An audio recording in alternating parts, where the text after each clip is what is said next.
All right, 1 second here.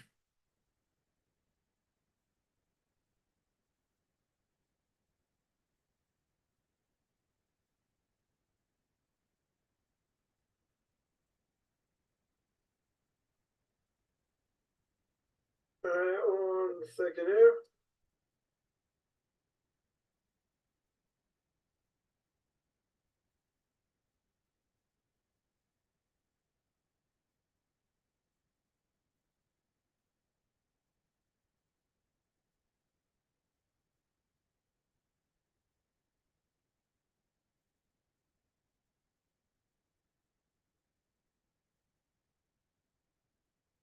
All right, well, we're holding by the book of Leviticus chapter 17. Again, we're welcome holding by the book of Leviticus chapter 17. We're still in verse 7. I don't know. See if we finish verse 7 today. But the Torah says, so here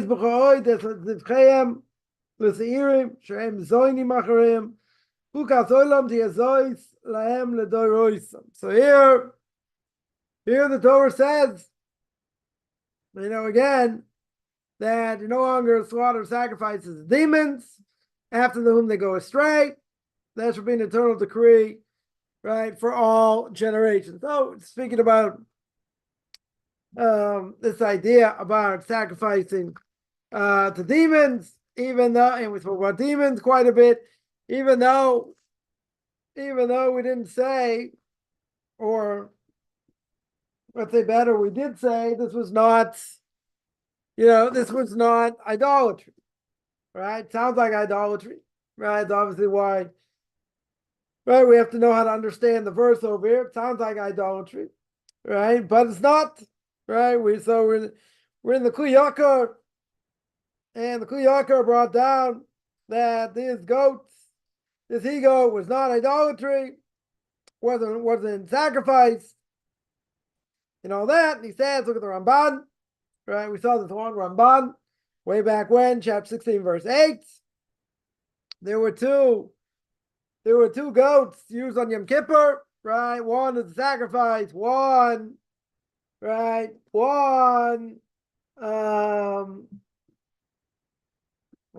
is going to be sent out to the deserts, and whoever's in charge of the desert, all these forces, whatever, take care of this goat.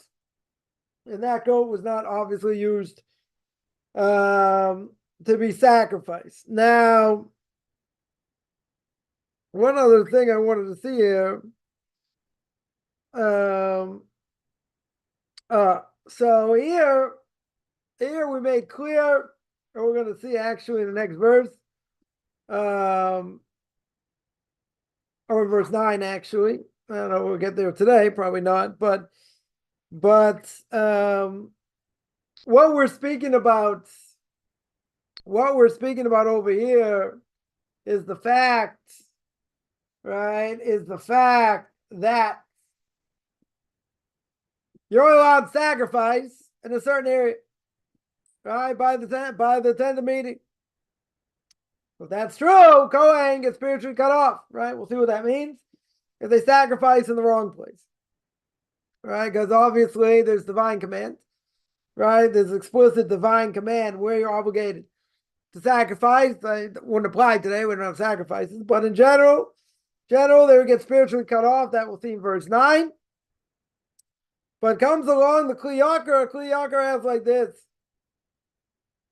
He says, when we talk about spilling the blood, right? Talking about spilling the blood over here.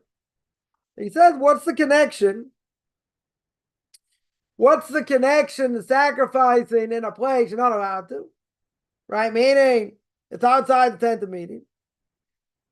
Right? You're not allowed, obviously, as we said before, you get spiritually cut off. Right? The Kohen who does it will get spiritually cut off. What's the connection to that in spilling the blood of man? Right? We saw that before. Right? We saw that before about spilling the blood of men. Right? What's the connection? What's the connection? Sacrificing in the wrong place and spilling the blood. Right? Spilling the blood of men. Right? It comes on the Kli Yakar. And the Kli Yakar here says,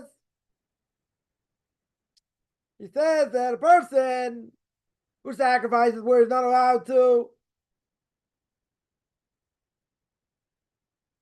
what happens over here? This goat sacrificed in the wrong place. He says it brings out a certain influence from Madim. What is Madim? Root of the word is Adam, or Dam, really, blood. But what does Madim here reference? Mars. Planet Mars. You're going to say, very good. Right? So what? Right? What do we care? Represents the planet Mars. Because a person born under a certain constellation, there's different influence.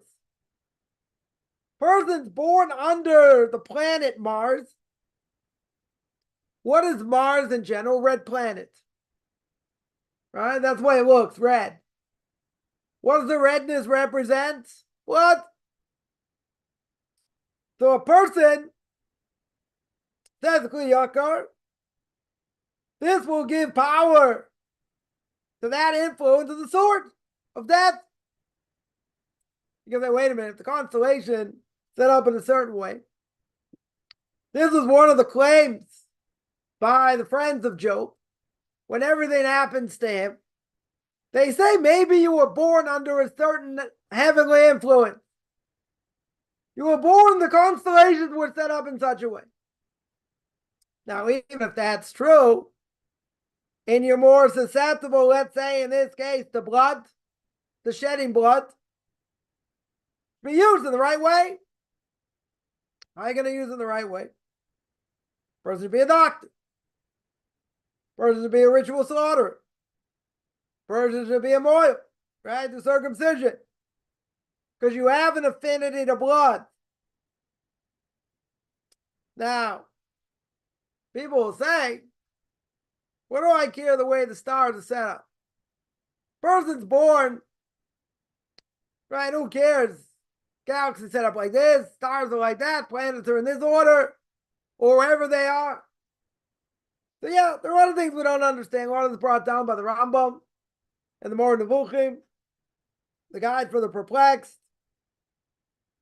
The way the stars, planets are set up when a person's born has a certain influence. Now, doesn't mean we can't work hard to fight against it. Non-Jews may have a more difficult time fighting against it. But even if a person does and is born under, let's say, born under Mars, let's say Mars is a certain place, have that spiritual, influence or physical influence, however that works. There's the Kli Yakar over here. So again, what was the question? Question was, what's the connection to sacrificing outside where you're supposed to sacrifice, i.e. outside tent of meeting, and spilling the blood? So he says, someone who sacrifices outside where he's not supposed to sacrifice outside tent of meeting, right, for these goats, what does it do? Brings out this influence of Mars. How does that work? I can't answer. Right? But it brings out this influence of Mars, which has this influence of what? Of the sword. And what does the sword represent? What? Death. So he says over here, we find blood, right? This person's spilling blood, okay. So spilling the blood of an animal for the sake of sacrifice, or even to kill the animal is okay, right? That's permissible. Or, let's say better, certainly for sacrifice be obligatory. right? Killing an animal for food. Who says you have to eat meat? You want to eat meat, that's what you have to do. So he says this is the power here. So what's he talking about? Right? Sounds like a Ebola 101, 101A, or 101C, B, D, whatever. He's telling you an interesting thing, right? This is something we have to keep in mind, of this whole thing. The main thing here is what I see in the world I don't understand, right? We mentioned this many times, a lot of different contexts. What I see, I don't understand. But there's a powerful influence in heaven, right? Upstairs, as the Ramchal brings down in Derech Hashem. The sun, the moon, the stars, they have influence. They have influence in the world. Now, only because God wants them to have influence, not that they have influence by themselves. Now, you give one example. One example, there's a direct correlation to the moon in tides. Right? How tides work. That no one disputes. That 100% no one disputes. So there's a connection. Wherever the moon is, I don't know, depending whether it's waxing or waning or it's full or half full, right? Whatever it may be, it's got an influence. It's got an influence on the bodies of water. They're affected. Right? Again, not necessarily my area of expertise here. Right? But at the end of the day, it has an influence. That no one disputes. At least as far as I know, no one disputes it. So therefore, if I know the moon situated in a certain way, at a certain angle, whatever, can have an influence on the oceans, then that's not a big jump, a leap of faith. How do you know that? It's all made up. The rabbis say this, they say that, they say the other thing. I don't have to come on to that because I already have a precedent. How it works, that's a whole different thing. Right? That's a totally different thing. Again, the Rambam speaks about it. And the guy's further perplexed. Right? How could you have let's say, a planet that sins? Planets are programmed, just like animals. They're programmed. Can't go out of orbit. Can't do what they want. Right? First of the Rambam's 13 principles of faith, God is absolute. All these forces underneath him do not have independent power. They can influence things, etc., but only because God allows it to influence. If God wouldn't allow it to influence, nothing happens. They can huff, they can puff, they can do whatever they want. They have no independent power. No independent power over here. Now, back to what we started with. So if that's true, and the constellations have an influence over man, right? If that would be the case, then you're going to say, I'm born under that. I'm stuck. Seemingly, I have no choice. So these constellations, we call them mazolas, right? Some people refer to them as the zodiac. And it's brought down, as the Gemara says, the end of Tractate Shabbos, talks about the fact that if a person's born under a certain way the stars are, or these mazolas as they're known, for a Jew, they can overcome it with a lot of effort. Let's say, the way they're set up, person's born, and at the forefront is Mars. Right? Like we're saying here.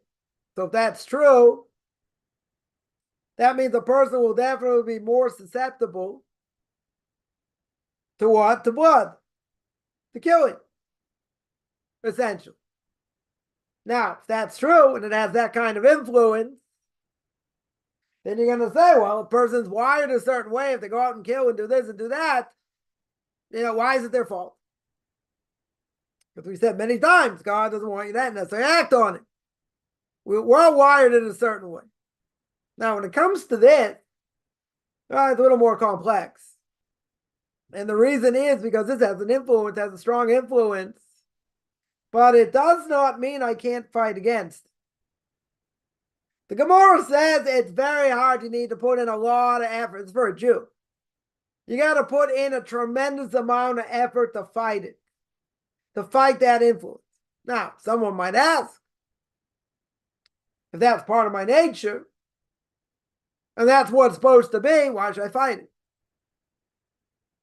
Because it's going to have a lot of negative consequences. Someone who is susceptible to blood, to killing, meaning they have a certain disposition. So if they have a certain disposition, couldn't they be more dangerous than other people if it's not used in the right way? Certainly could be. Couldn't a person like that have, 10 times extra power to or bias, to want to draw blood, i.e. kill, maim, injure? So if a person is wired that way, let's say, the odds are stacked against him. So you might say, true. So even if they act on it, why should they be liable? God gave them, a huge extra dose. A huge extra dose. So everybody has that at some level.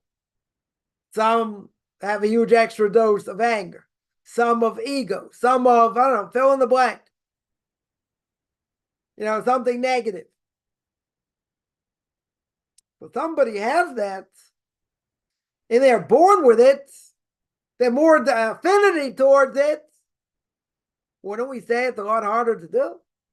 It's a lot harder to fight against, right? For sure. For sure, it's a lot harder to fight against. It doesn't mean I shouldn't try.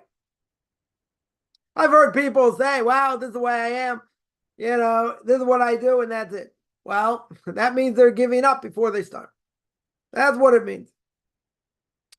Just because a person has this affinity, has this bias, and this bias may be detrimental to their health in many ways, it has to be used in the right way. And if it's not used in the right way, they're in trouble, right? So over here, what do I have? I got the power of blood, power of Mars. That's what that corresponds to the sword, killing. Person has more of affinity to that.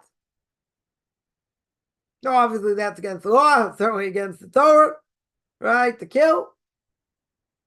Self-defense might be a different issue. Killing animals might be a different issue. Killing another human being, certainly when it's not permitted, is murder. But you have more an affinity to blood, to draw blood. Commentaries tell us, if that's the case, use it in the right way. Use it for the sake of, let's say, ritual slaughter. A lot of blood there, right? Kill a cow, tremendous amount of blood, right? Or chickens or whatever. They have more affinity to that, right? So you want to use it and harness it in the right way.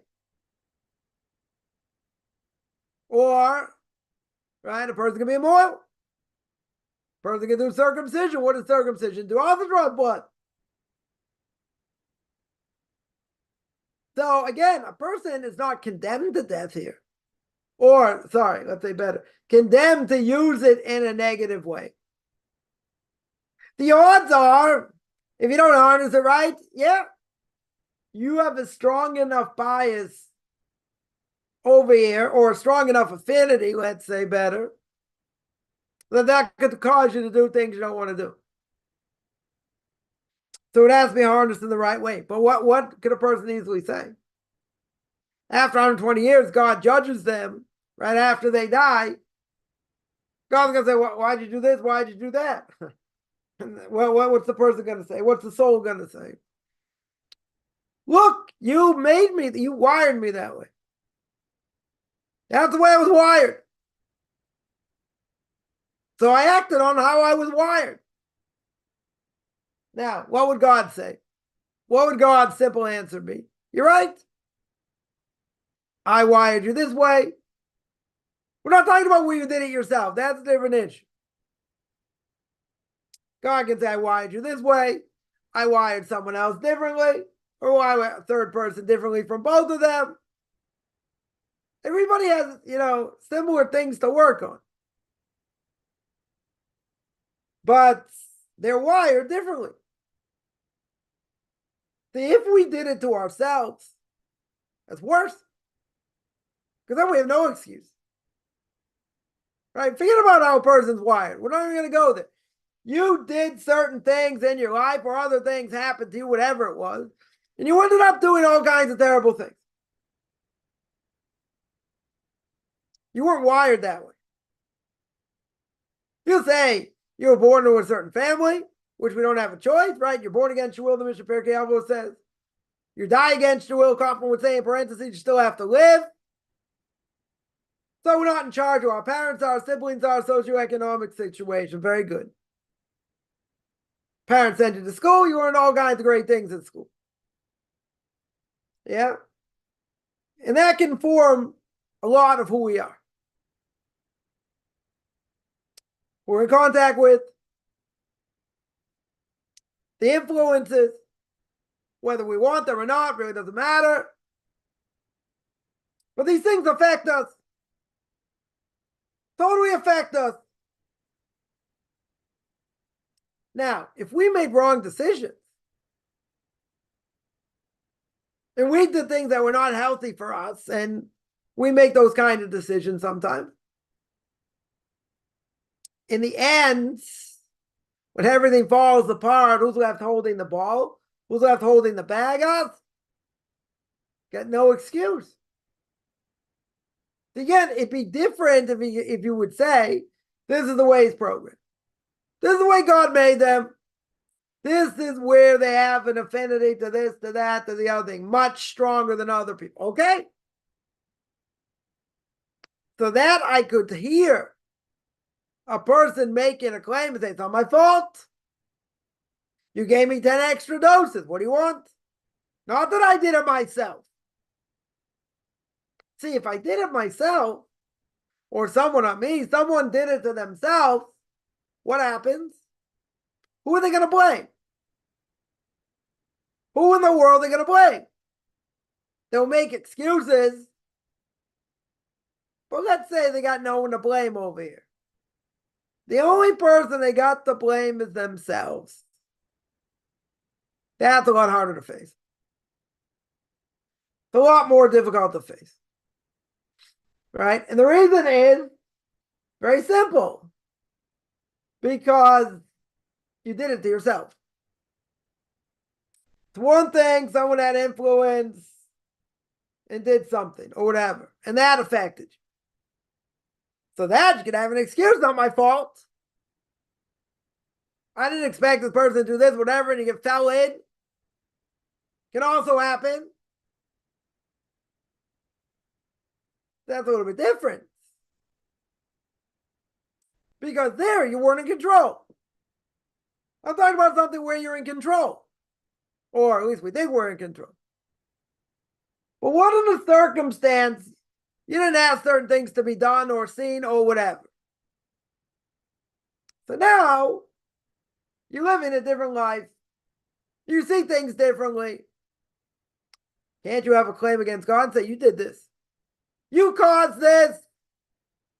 You made these people come into my life. You made this happen. Wasn't because of my actions. Let's say that's true. Let's say for 1 second that's true. What's God going to answer? He'll say, you're right. I allowed this to happen for any number of reasons. You now have a certain bias, a certain affinity, because now you've been exposed to whatever it is. And now you're acting on it. I didn't tell you to act on it. I didn't tell you this is something I want you to do. What would we answer back? What would be the obvious answer back? The obvious answer back is, but you did it. You put me in this situation.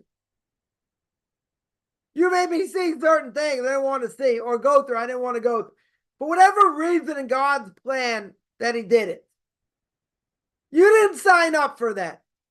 Very good. You didn't sign up for it. Now what? Now you're in this situation. There are some things people may never get over. Even with a lot of therapy, may never get over. So a person can say, woe to me, look what happened here.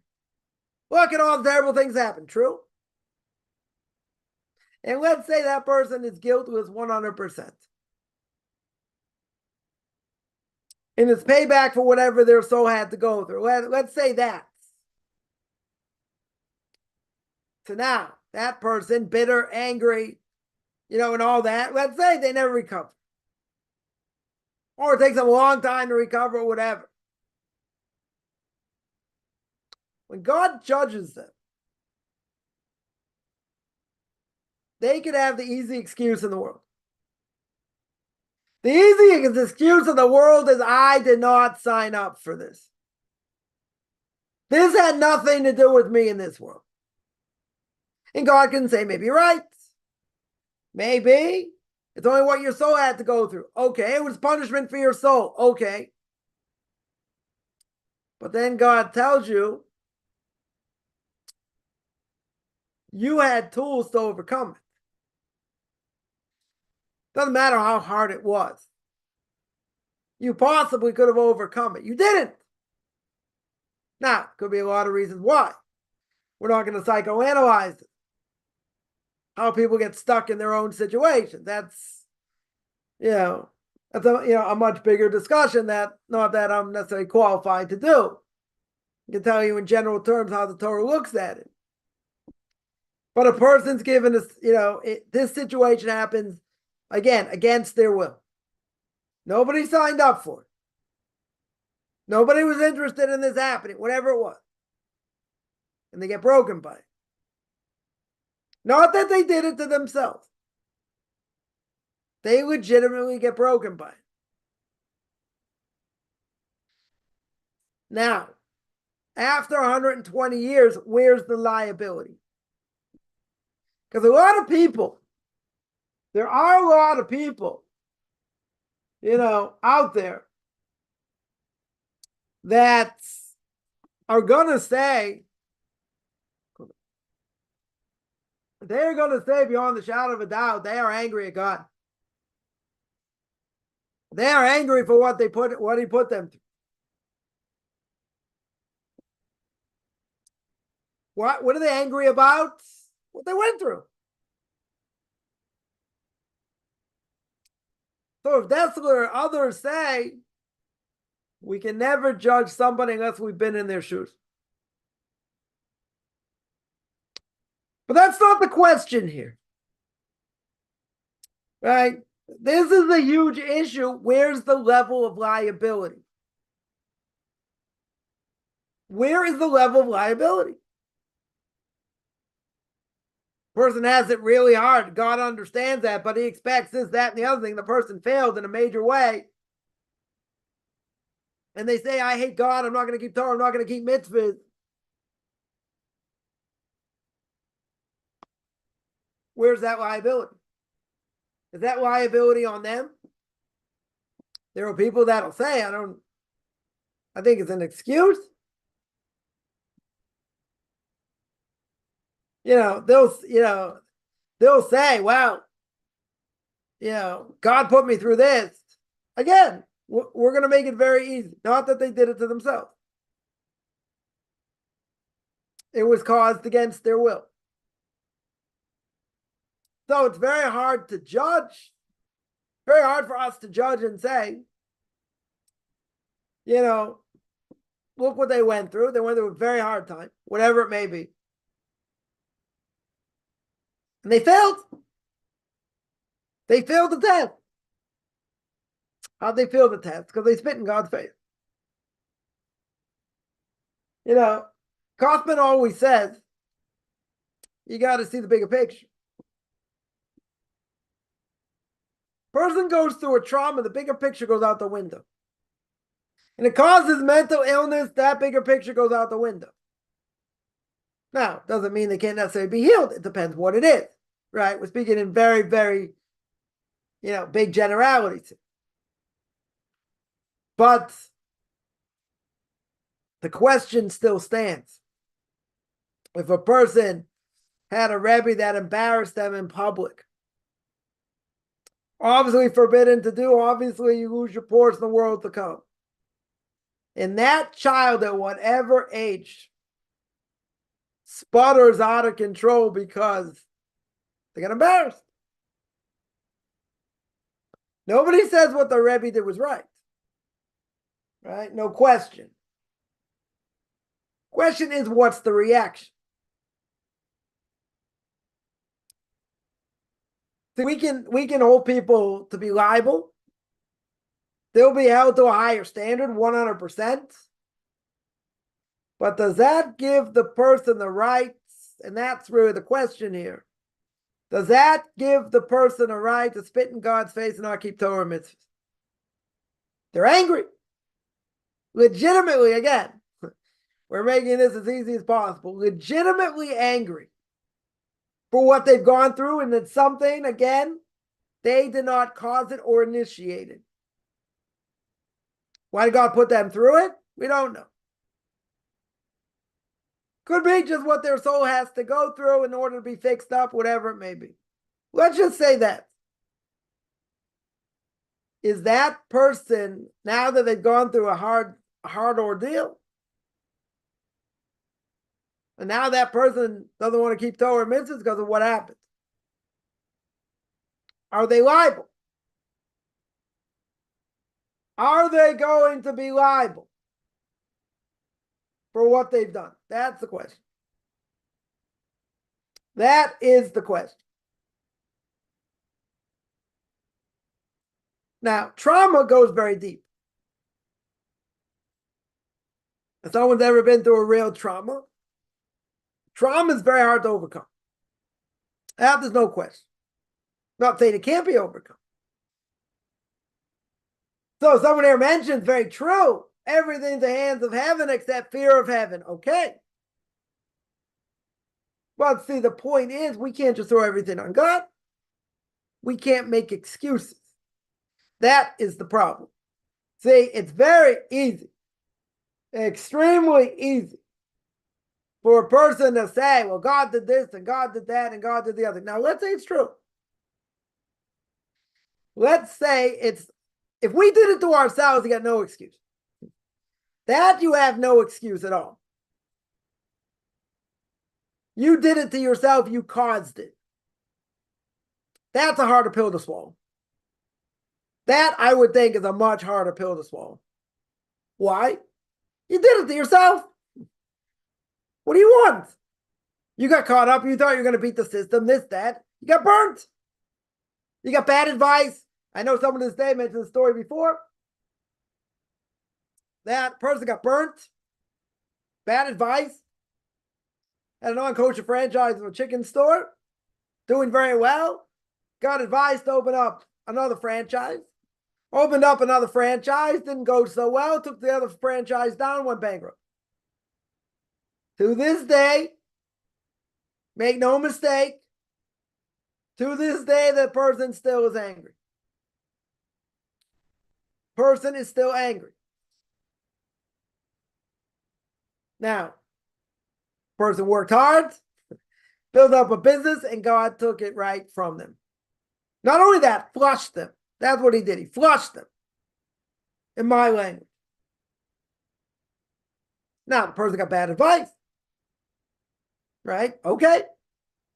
Got bad advice. Even though they got bad advice, what's going on behind the scenes? God built the person up, made them do pretty well, and then took the rug right underneath from them. Did not want them not only to be successful, wanted to flush them, and that's what he did. Talking about a Jew owning a non-kosher place. Okay. That was their choice. See, the problem is it's very easy to use the blame game. They caused it. Wasn't my fault. Wasn't my fault. But somebody points out, but we have the free will to choose how to act and react. True. I'll make the details a little more juicy. This person, went bankrupt. Now, let's say you had family members totally apathetic. Didn't show any emotion. Oh, that must be so hard for you. Let us help you out with this. It reminds me, I was running for the train in New York once, stuck my token in, running 100 miles an hour, token get jammed, went flying like 30 feet. Now, this is probably in New York. Maybe other places wouldn't happen. Yeah, I went flying about 30 feet. People just walked over. One guy looks over and said, wow, that looked like it hurt. Kept walking. Or one person helped me out. Now, if I was in the Midwest, maybe somewhere else, maybe that would have been the case. But at the end of the day, no empathy. Yeah, you're working, you're building up a business. You lose it. Not your fault. You took the advice. Maybe that was your fault. I don't know. Maybe you got better advice. Whatever it is, person took advice. This was bad advice. Obviously, God influenced, so they're going to lose over here. And they lose. So that's already very hard. That's already very hard, to deal with. But imagine if, again, I'm not saying family members are going to be there to bail you out. Family can be an albatross, as we always say. But what if there's nobody there to show one sympathetic bone? Not 1 ounce of sympathy or empathy. Wouldn't that make it worse? Probably make it worse. Yeah, the person feels bad enough what happened. Now, they clear bankruptcy. 8 years, build up your credit again. I mean, they're ruined.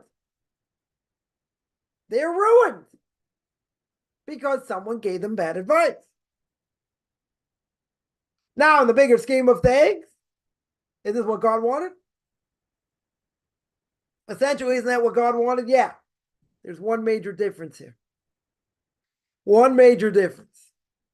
And the difference is, someone that points out you got the free will to act or react. I'll add react. Person could have had a totally different reaction. And this person's still bitter. Still extremely bitter. So the reaction's a little bit extreme. Why do I say extreme? This is more than 20 years ago, more than 25 years ago. And I understand 100%. There's no empathy. That's kind of hard. So from a Torah perspective, something like this happens. Supposedly close family, friends, this, that, nobody's there for you. You're there left holding the bag on your knees on the ground. Head against the cement. You feel less than a piece of dirt.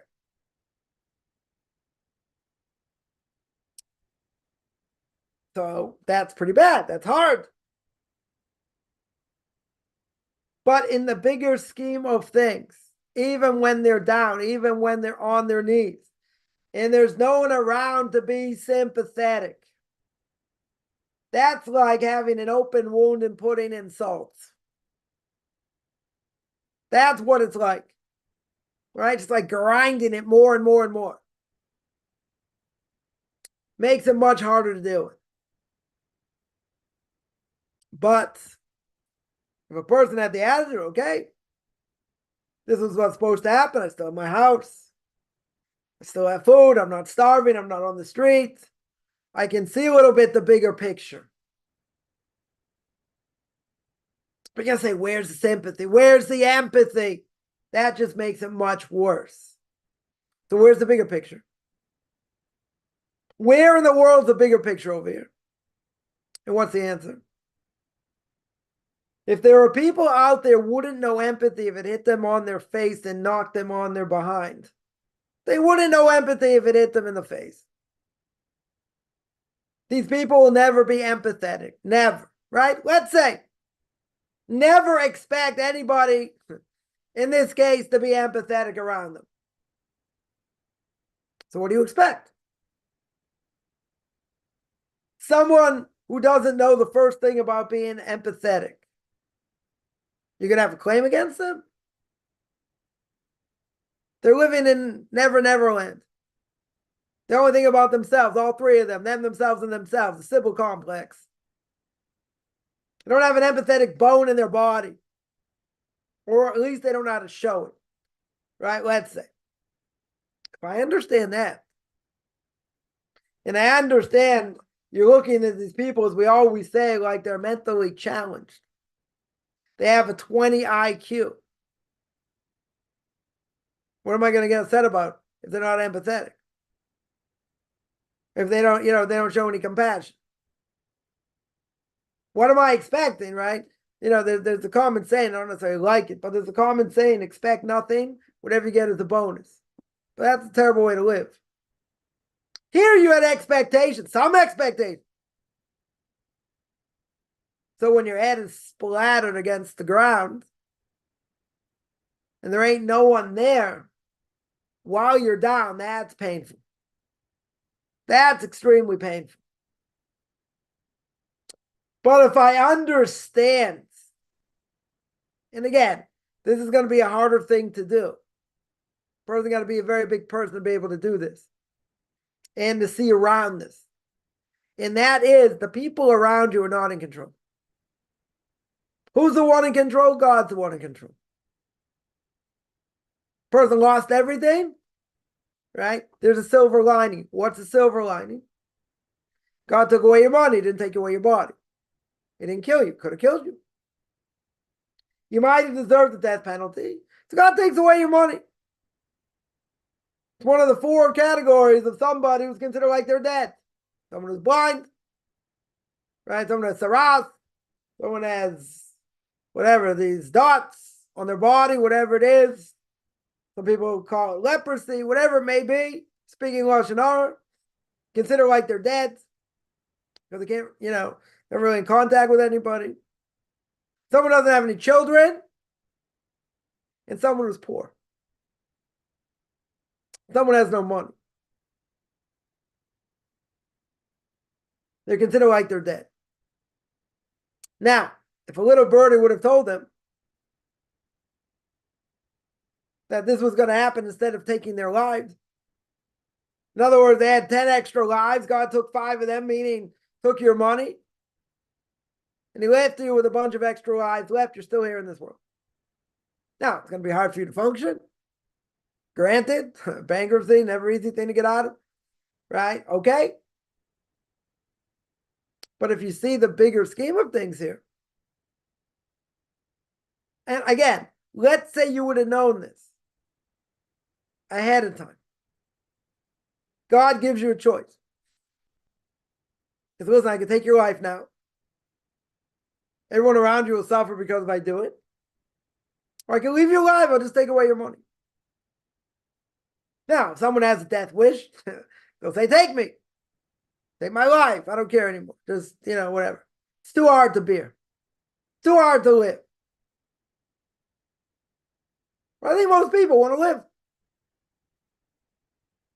Most people do not have a death sentence on them. They want to live.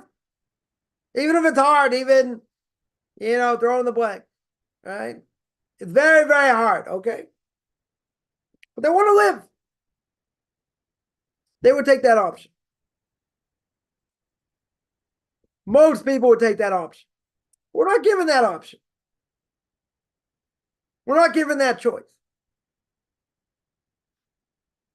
What's my choice over here? What's always my choice?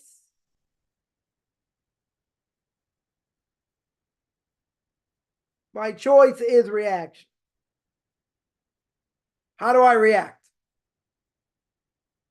I can feel sorry for myself, stick my head in the sand, never get out of bed, be totally depressed, never function. Could happen. Question is, how do we react? What is the reaction going to be? Now, some people in this case, person take it out against family, will be bitter, still are bitter, and they'll say, I was down, nobody was there for me. Now, again, we're making this very easy. Let's say that's true. Let's say it's true. Nobody's sympathetic. Nobody's empathetic. Nobody across the board. No one says boo. And they all know the situation. That person would say that's over the top. It's one thing, you went through this yourself. It's another thing, people's like, wow. They don't say anything. There's no reaction.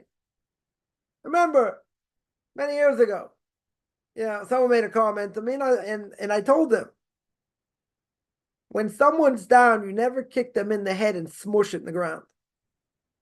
Something you never do. That's a total act of cruelty. Don't say you did it to yourself, you should have done this. It doesn't matter. When a person's down, and they're really down, you don't hit them upside the head and give them musa. You don't give them rebuke. You want to tell me, they're doing drugs, they're wasting their life, this and that. One thing, probably won't listen anyway. We're not talking about that. When someone's down, let's say financially, like really down, they don't want to be hit upside the head and feel worse. Oh, you should have done this, you could have done that. Well, nobody wants to hear that. They want to hear encouragement. Even if they're not going to give them money to help them, encouragement, something. Wow, not so bad. Could always be worse. I had someone tell me, and I knew what they meant. It was hard to take. So listen, when you're all the way at the bottom, the only place you can go is up. True. Right? That's a very true statement. Kind of hard to hear sometimes, but it's a very true statement. But when you're down, what does a person want? They want to be held.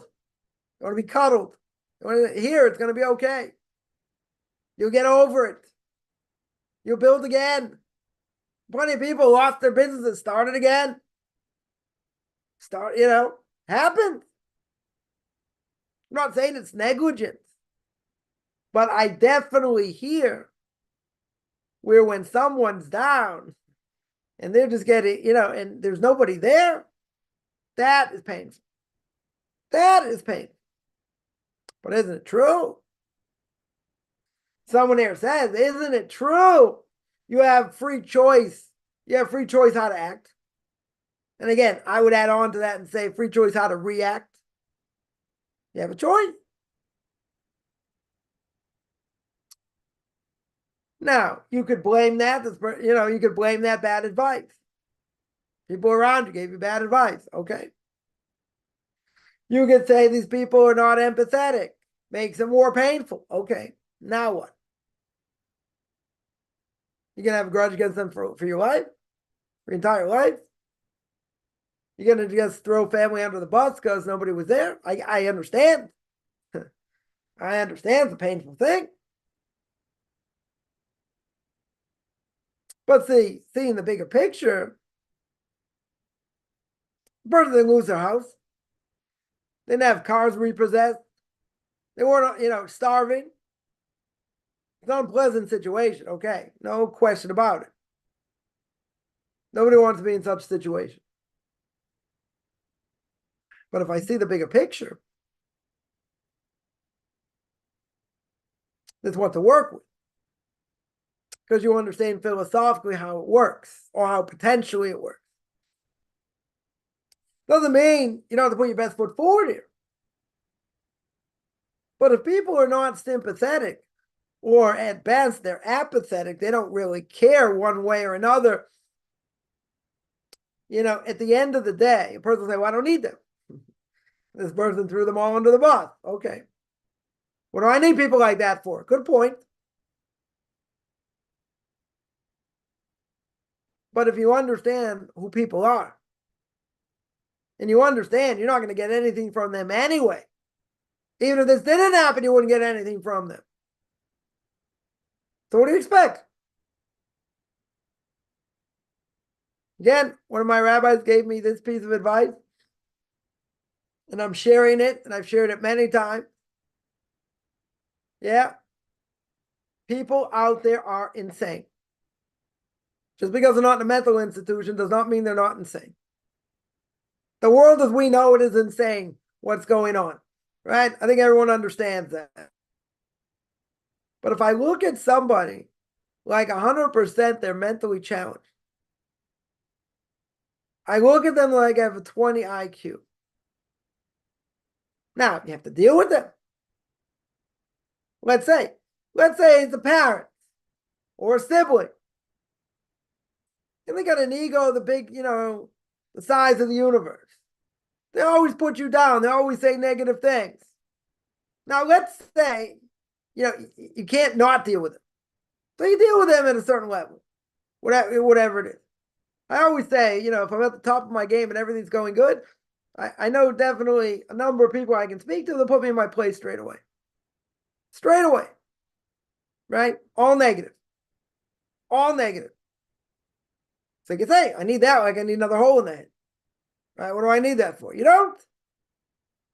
Or even if you have to have a conversation with somebody like this, what's the answer? They are mentally challenged. They're not holding by Torah mitzvahs, holding by all kinds of other, crazy values. But what are people going to say? And this comes up all the time. It's cruel. People say cruel things. People do cruel things. And if it's the parents and they're evil, I don't have an obligation to honor them. I don't have to stand up when they walk in the room. Jew or non-Jew, doesn't matter. Can I make fun of them? No. Can I embarrass them in public? No. Even if they deserve it, doesn't matter. Right? It's a very hard mitzvah to do. But I don't have to feel guilty either. If you have less contact, you don't speak to them as much, there's no guilt here. Because all they're doing is just making you, feel down.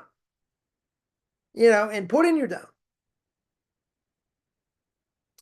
Right? Very, very hard mitzvah to love them when they're always making fun of you or saying things. Yeah. So either you limit the contact or you cut contact. There's no guilt involved. There are relationships that are toxic, that don't do anything, again, if a person wants to be part of it and wants to just totally be put down and ragged on, okay, so you have more of a connection to them. I think a person needs that like they need a hole in it. You don't need it. Yeah. Again, it could be a sibling relationship, parent relationship, relatives, cousin, whatever. You don't need it. I'm not saying you totally break off ties. But you have to see where it's coming from. I had someone sound like a screaming lunatic. Never answered them because there's no point. Saying everything going on here is because of us. Because it's called the ultra-Orthodox because of the right wing. They hate the right wing in America, they hate the right wing here. Going on and on, saying now it's all our fault, it's all the right wing's fault, blah, blah, blah. And like when the left is in power, they're never terrorist attacks. Oh, this would never happen if the left was in power, sure. Person sounds like a raving lunatic. So I need to answer that like I need 3 heads. For what? Just to get hammered? I could answer it. It's not going to do anything. It's not going to do anything.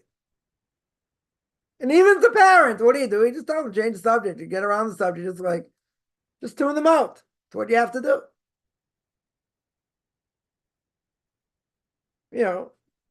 I wouldn't say it's pleasant, but we're going to take what they say seriously. I had conversations with people, I'm on the phone, you just go like this. right? Just take the phone and go like this. Let them go on and on and on. Yeah, yeah, yeah. That's it.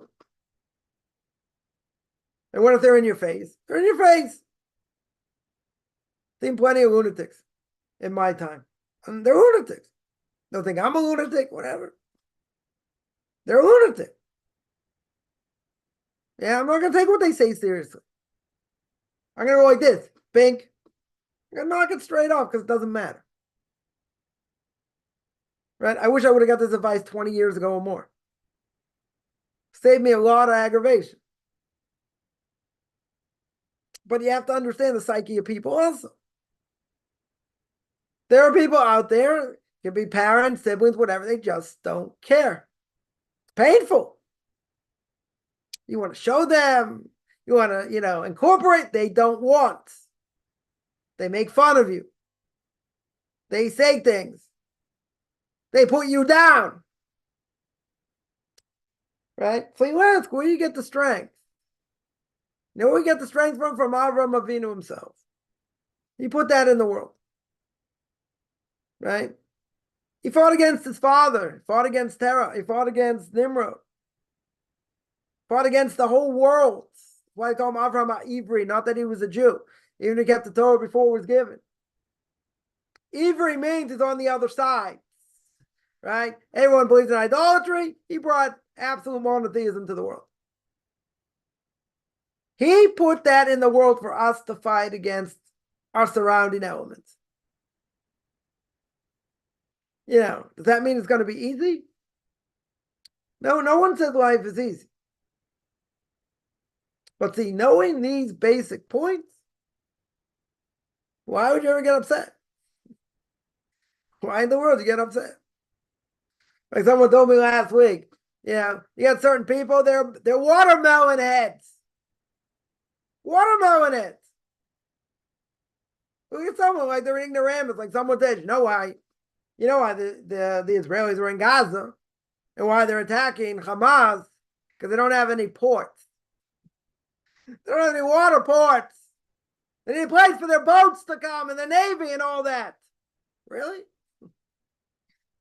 Someone said, are you kidding? Israel's a country that's landlocked. They don't have any way to get to water. If you ever read the Encyclopedia Britannica on Haifa, on Ashdod, they're on the water. Tiberias on the water. Right? Some idiot says, yeah, I was in Tel Aviv. He says, you're in Tel Aviv, you didn't see any water? No water at all. You didn't see the Mediterranean, nowhere.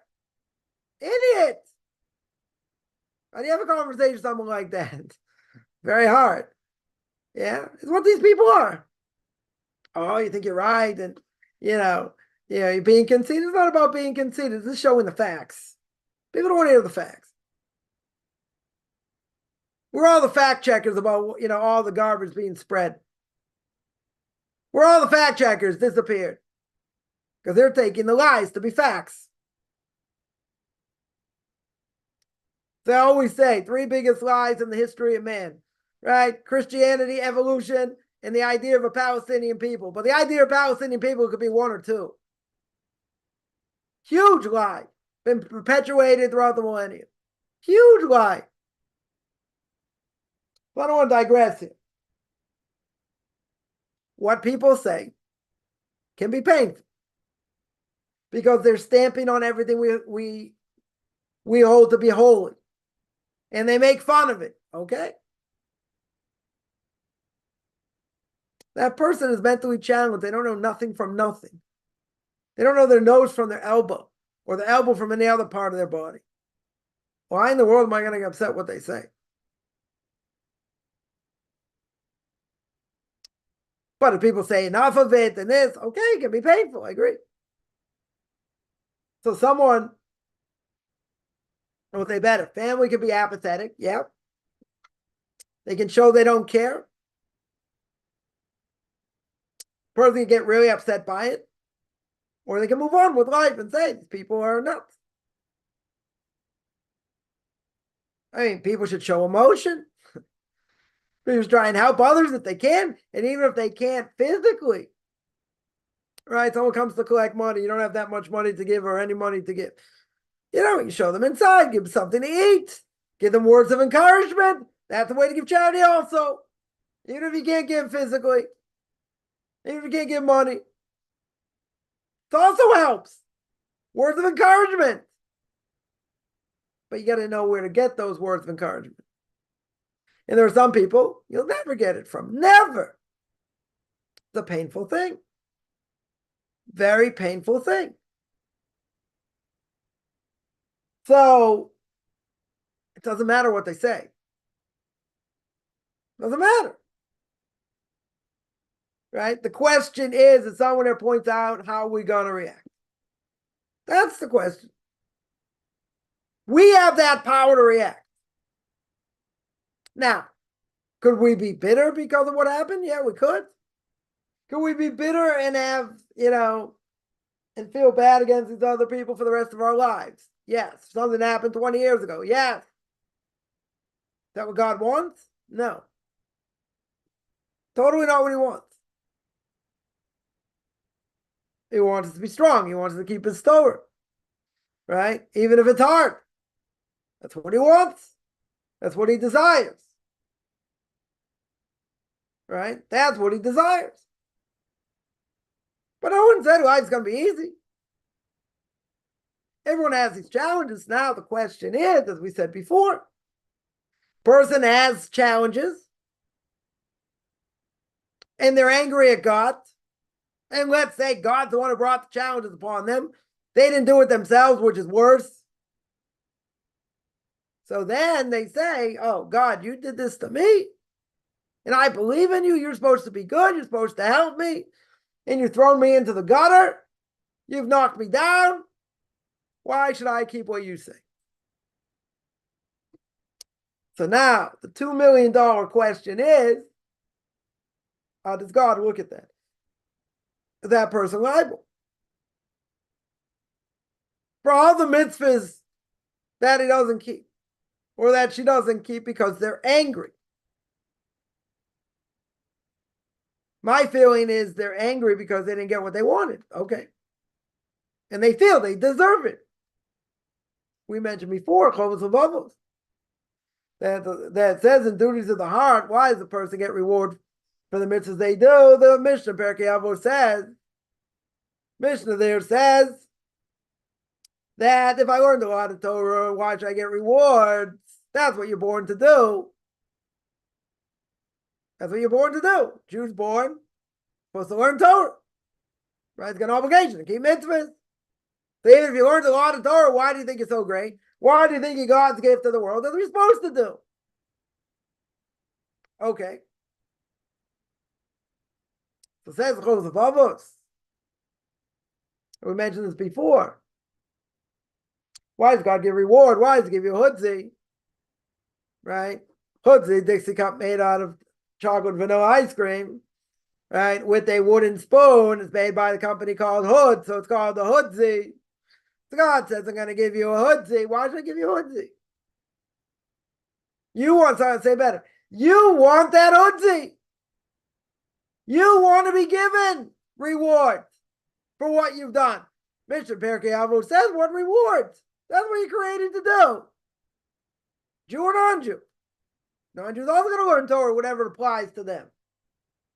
Very good. So even if that's true,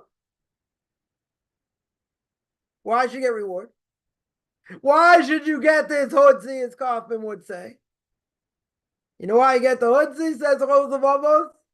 Because God says it's an act of chesed. It's an act of loving kindness. Does a person really deserve the hudzi? No. God doesn't have to give you a reward. What's one of the biggest mistakes a person thinks in this world? I deserve this. I have it coming. What in the world do you have coming? What does God owe you in the world? Right? He created the world 70% water. You got air. You got food. You got ways to make money.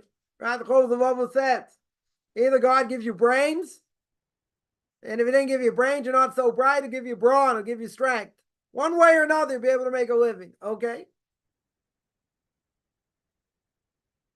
He gives you everything, gives you life, takes care of your needs. You have food, you have a roof over your head, whether you own it or not, doesn't matter. You're not living in the streets, you're not subject to the elements in general. What does he owe you? You made a blessing, you ate something, whatever, right? You're going to say, I deserve reward for that? God, look what I'm doing. Here, I made a blessing. Here, I kept Shabbos. Here, I did this. God, you owe me. What do you owe me? What do I owe you, God will say. I gave you everything. This is what you're supposed to do. This is what your obligation is. I owe you. Pig, what do I owe you? Don't call him a pig. Yeah, what do I owe you? I don't owe you anything. But see, in this cream puff generation, something goes wrong. I'm out. I'm going to opt out. Okay, that's your choice. That's your choice. Nobody said life is easy or life is supposed to be easy. It's a good excuse. Very good excuse. Very easy. Because to opt in is hard. Keep the Torah mitzvahs is not an easy thing. You say, but if a person leaves, he's ostracized from the community and there are other ramifications, that's true, right? That doesn't matter. That doesn't matter. It's an excuse. It's an excuse. So a person goes through a difficulty and they say, God, it's your fault. And I'm going to spit in your face because you didn't give me what I wanted. You didn't give me the extra hoodsie. I have it harder than other people. So who's liable over here? Who's liable? You're liable. Now, the other person who caused you damage, someone who embarrasses someone in public, and then they spiral out of control because that's what started it, and they lose self-esteem and all that. Okay. The person who did it is 100% liable.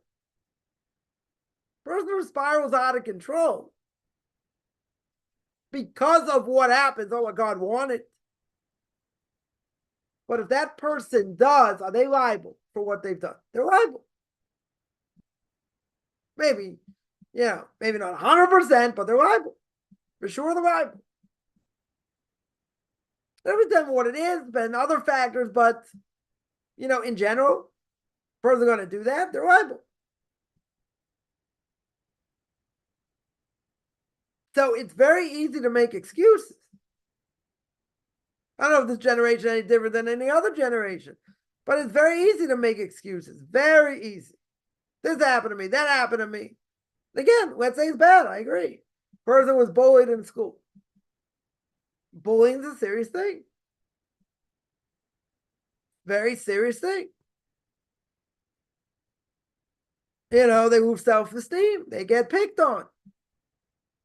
So they grow up, they may do it to others.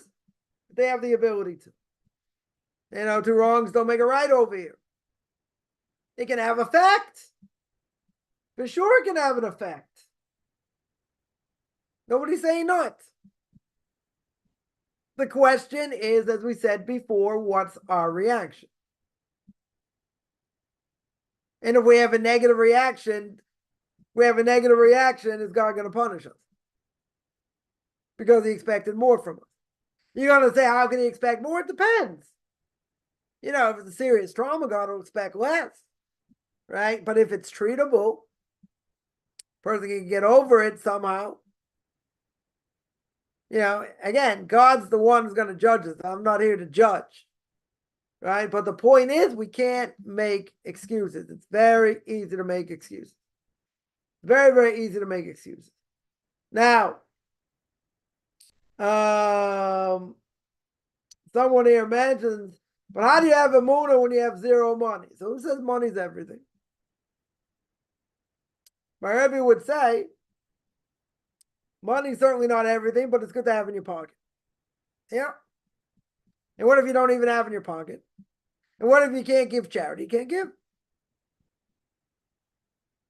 You can't give. So I'll say just the opposite. If someone does have money, They forget from where it comes from. Yeah. Everyone's a big ball of moon. Everyone's got proper faith and belief in God when there's money in the bank. Doesn't have to be a significant amount. When there's money in the bank, you feel better. Further than the negative, you don't feel as good unless you're coming out of the negative pretty quick. Or you know how you're going to come out of the negative. Or even if you don't. When we have something in the bank, we feel better. True. A person doesn't have to work on their emunah so much. Why not? You got money in the bank. Doesn't matter how much there is. It could be $100, it could be $50, it could be $2.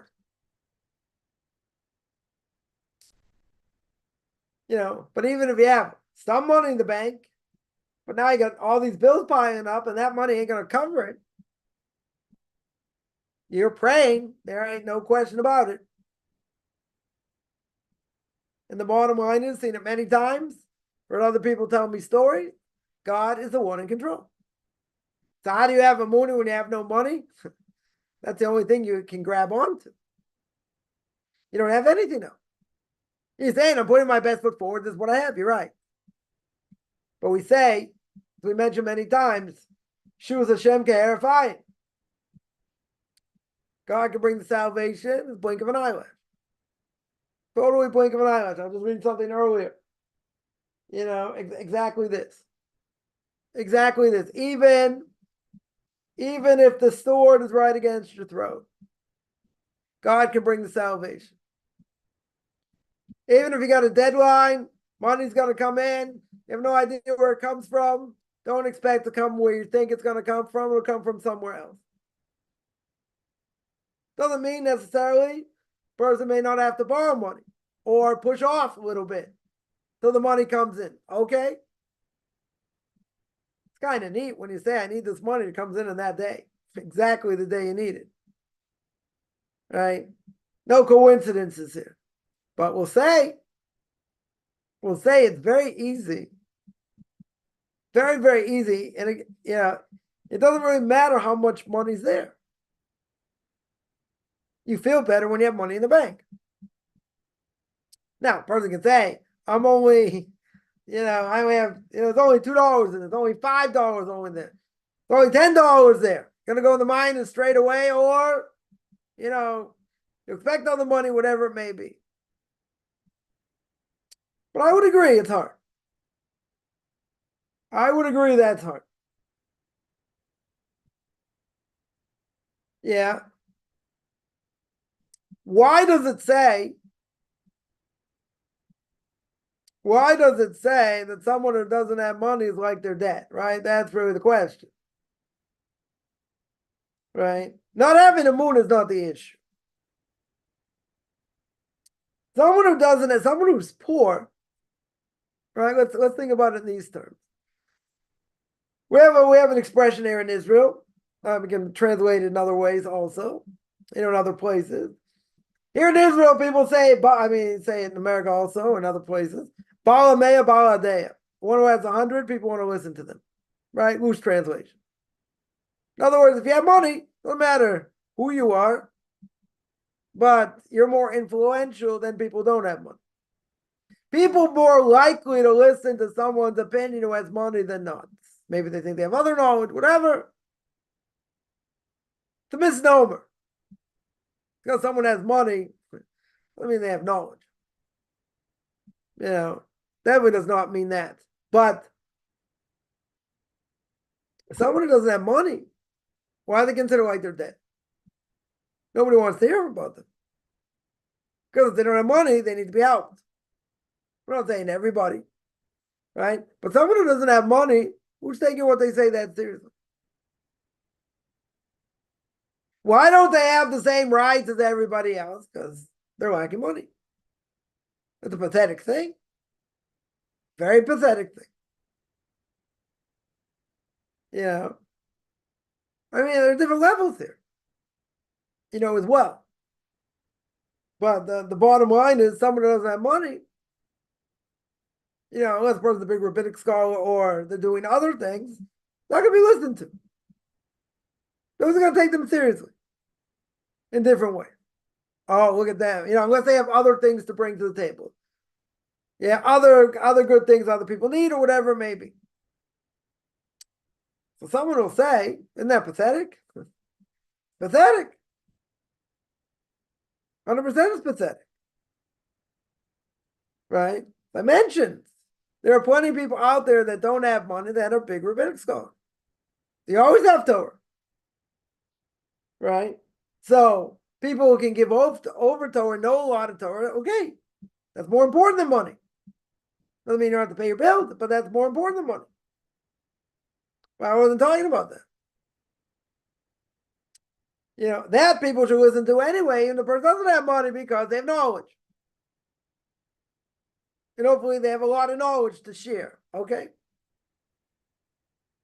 Talking about a case where you see it all the time. People are quoting the news and this and that. Why? They have money. Well, I care what they say. What they say is irrelevant. There's someone, I don't know, famous actor, director, whatever, giving the spin about, it happens to be Jewish also to boot. Giving the spin on what he thinks Judaism is. Let him say it in the toilet. I'll be glad to hear what he has to say about it. I care what he has to say about it. This guy can't read the alphabet. Guaranteed, he can't read the alphabet. He probably doesn't care either.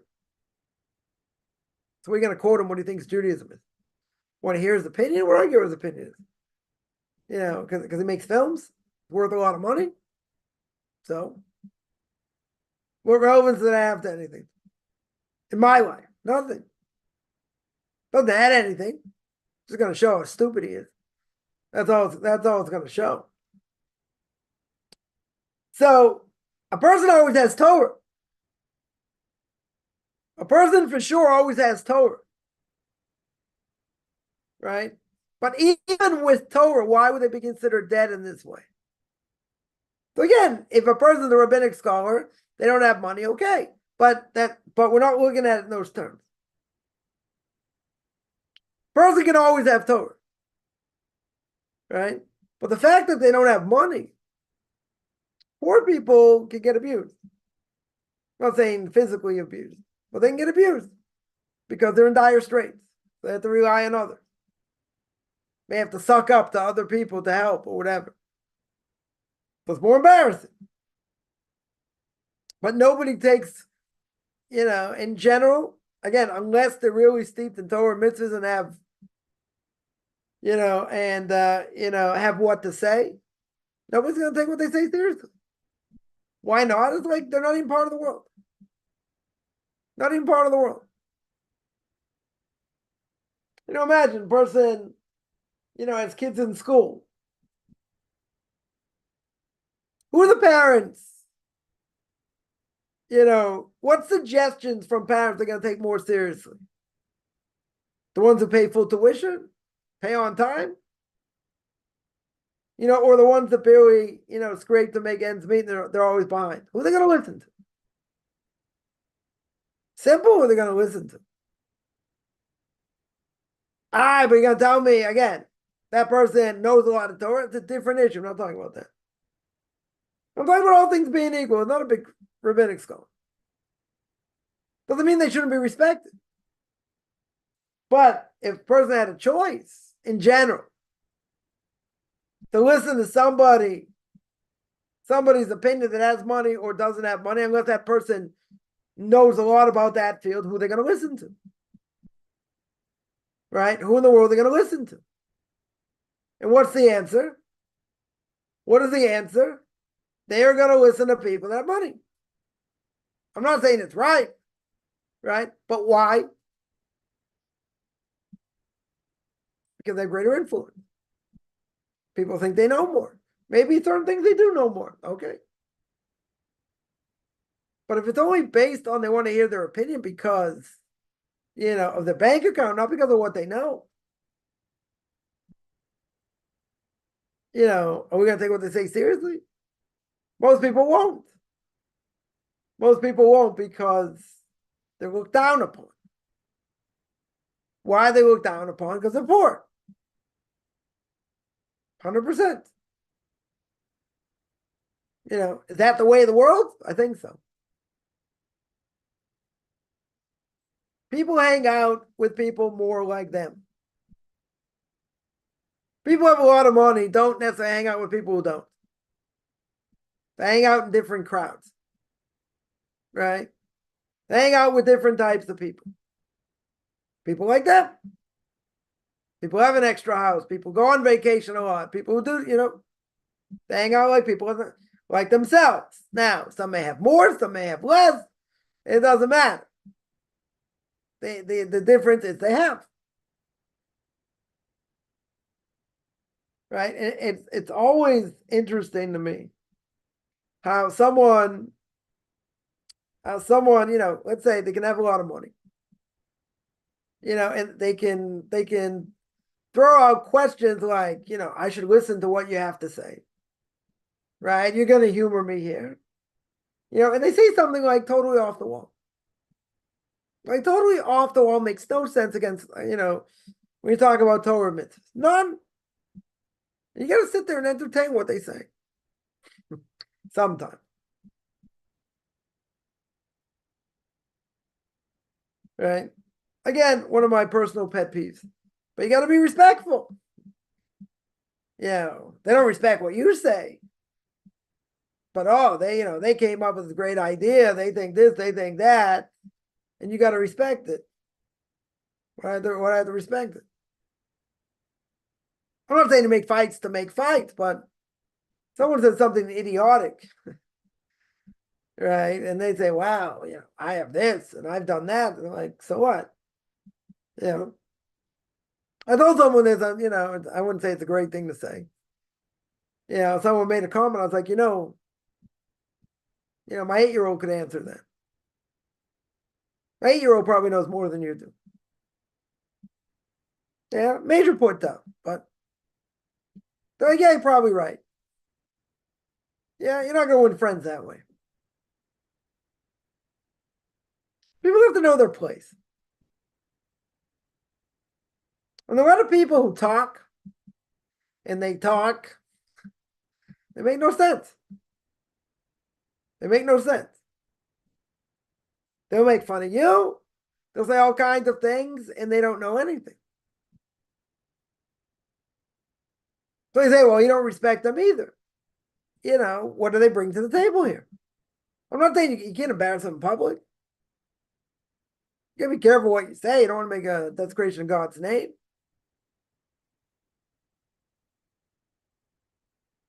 But one of the hardest things, certainly for me, is to listen to someone blaspheme and say this, and you can't answer back, and you can't say anything. That's a very hard thing. Very, very hard thing. Because they don't respect you, and they don't respect anything you say, but you have to show respect to them, right? So what's a simple answer? You got to be the bigger person. You got to at least acknowledge, oh, that's so interesting. Did you ever read this on the topic? Did you ever look at it in this way? Make them think a little bit. They may not want to, okay? Right, but doesn't give you the right to rant and rave, etc. But, the problem is they're not going to listen. Most likely, they're not going to listen. They don't want to listen. They want to say what they want to say, and you have to respect it. Now, that can get you into all kinds of trouble. Because, what if they want you to say things you can't say? Let's say LGBTQ stuff. You can't acknowledge it. You can't say it's a good thing. Say, oh, you might lose your job, this, that. They're going to be politically correct. Torah's against it. You talk about free speech. In this case, you don't have free speech at all. None. You got to go along with it. You got to swallow it. You got to say how good it is. Whatever. You can't be homophobic. Problem. Very big problem. Certain things you can't do. Certain things you can't acknowledge. Certain things you got to come out against. I mean, again, they ram it down your throat. So it's like their opinion's the most important thing, or whatever you have to say if you're against it is wrong. So what happened to my ability to express my own opinion? Because your opinion doesn't matter. What the Bible, the Torah says doesn't matter. We have rights, and we're going to ram it down your throat. Okay. That's what you're going to do. So the Bible says you can't do that. Bible says it's forbidden. Oh, Bible hates women. They're anti-non-Jews. They're anti-pig. They're anti-this. Yeah, whatever it is.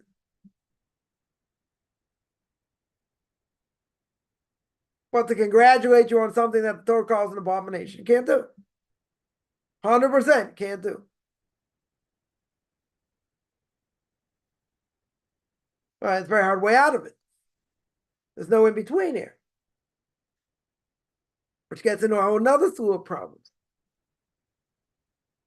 But it's not a question, and it's a mistake a lot of people make. You got to have mutual respect. And the answer is no, you don't. Meaning, I don't have to respect an opinion or a way of life that goes diametrically opposed to the Torah. You hate the act, not the person. Okay? I don't have to say it's okay. I'm not allowed to say it's okay. No matter what they say, you're homophobic, you're this, you're that. It's discriminatory. Okay, religious belief is discriminatory. Proper religious belief. So let people say what they want. So it's a problem. A serious problem in society today. Society's turned upside down. Way upside down. Nobody knows who they are today. But at the end of the day, I got to keep Torah. I got to learn Torah. I got to do it to the best of my ability. And don't think the evil inclination, Mr. S, whatever you want to call him, and he's the one, causing us to sin and making our lives hard and all that, true. But we can't go in this world, and this is really the whole point, is that you cannot go in this world, live in this world and make excuses. That's for sure you can't do. Right? Right? That you're not allowed to do. That you're not allowed to do. That is forbidden. That is 100% forbidden. But we do it. We do it all the time. That's the problem. We say life isn't fair. And this happened, that happened, the other thing happened. Okay, maybe it's all true. All these things happen. Life, it's not about what's fair or not fair. Right? That's the first mistake people make. So I got to take responsibility. Even if life is hard, things done against my will, got to figure out how to get out of this funk. The person may need help, seriously help to do it, okay? But a person's got to be strong enough to know people do what they do. They say what they say. And the question is, we always say, what am I going to do? How am I going to react? Correct, in different ways. You can have a person the last 25 years bitter, angry. And I'm not saying the person doesn't have a gripe. They got a gripe here. They got a legitimate gripe. Question is, how do you react? If you understand a person's got a 20 IQ, you don't have a gripe anymore. These people will never learn this in 10 lifetimes, let's say. What are you upset about? You're in pain because you want to be patted on the back. You're in pain because you want a little bit of love. I get it. Makes perfect sense. 100% perfect sense. At what expense? To be bitter for the next 25 years? More? The person is mentally challenged. Right? So down the line, after the person gets over the initial sting, maybe it'll take a few months, right? We'll cut someone some slack, give them 3 months, right? Give them 3 months to get over the initial sting, how they're going to get out of it, what they're going to do, right? Maybe even 6 months, right? It's a little more dramatic. After that, maybe even longer, I don't know. But after that, how long can you be angry for? You gotta deal with it. See, but if you see the bigger picture, it's, it doesn't take away all the hurt and all the pain. It doesn't necessarily do that. What it does is it makes you see it in a different perspective. In other words, if you would have understood before this happened, these people are never capable of such a thing, then you don't expect anything. You're not expecting for them to pick up the pieces when you're down. You won't go there. There's no point to go there. They're not capable. But somebody says, but that's painful. You're right. Painful. But they're not capable. What are you going to do? They're not capable. They don't have the tools. You can't teach them the tools. To get one or two choices. Either you look at it at that perspective. You suck it up, as Whoopi Goldberg would say. You suck it up. That's the reality. You deal with the initial sting. You move on. And the sting will go, will get less and less and less. Or, what's the other alternative? You stew about it and it makes you angry. Now, how long is it going to keep you angry? Good question. But any psychologist will tell you, this is not a healthy way to live. Keep all that anger for all those years. And again, I'm making it very easy here. Person has a legitimate gripe. Legitimate gripe. Going to everybody, let's say. They decide to take it out that way. What's the anger going to do? You're looking at people they're not a vessel for change. They're incapable of change. I mean, maybe if they want to, maybe they could change. I don't know. At this point, they're incapable of change. So what in the world do you expect? How can you expect them to change when they can't? It's unrealistic. But what would the person say? They're in pain, legitimate pain. What are they going to say? I want to feel like I'm taken care of, I'm helped, that I'm not here by myself. Make sense? 100% makes sense.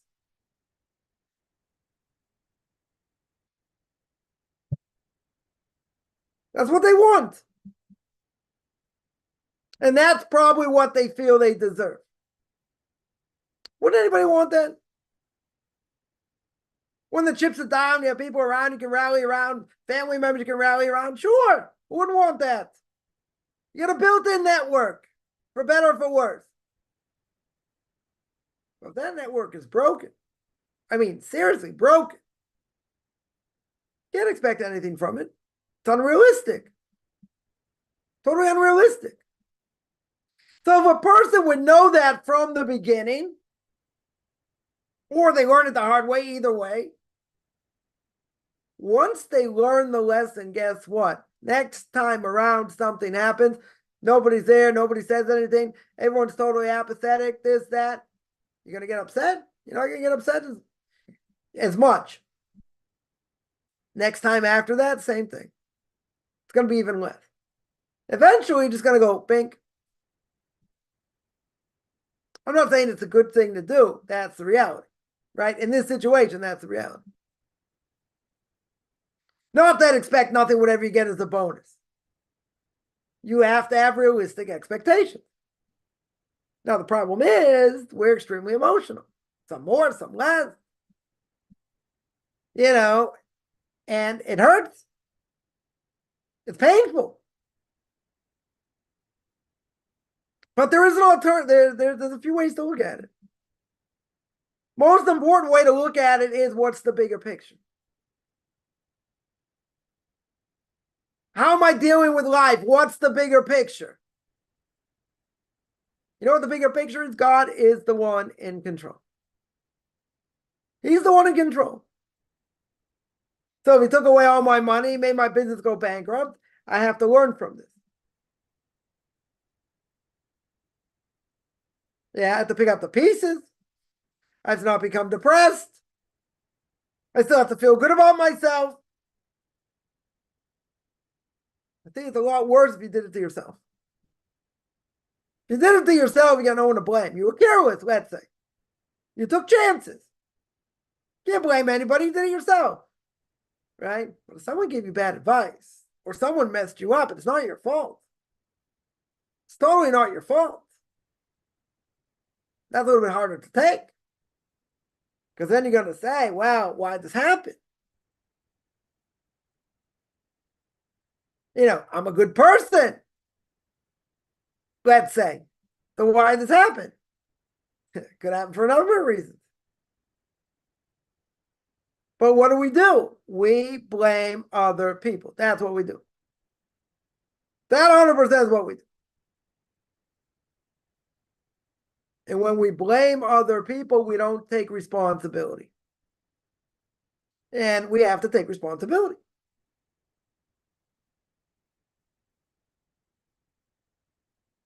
I can tell you things, I have to mention who said them, right? Things that people said are painful.